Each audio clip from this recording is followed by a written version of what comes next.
Verrell Bramasta akhirnya jujur soal hubungan dengan Fuji.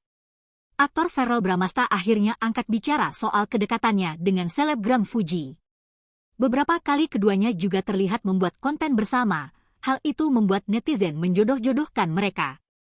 Verrell Bramasta yang kini menjadi wakil rakyat sempat mengajak Fuji berkeliling gedung DPR.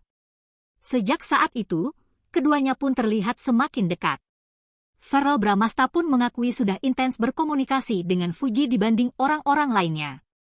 Padahal, menurut Verrell, belakangan ini ia enggan berkomunikasi dengan banyak orang di luar urusan pekerjaan.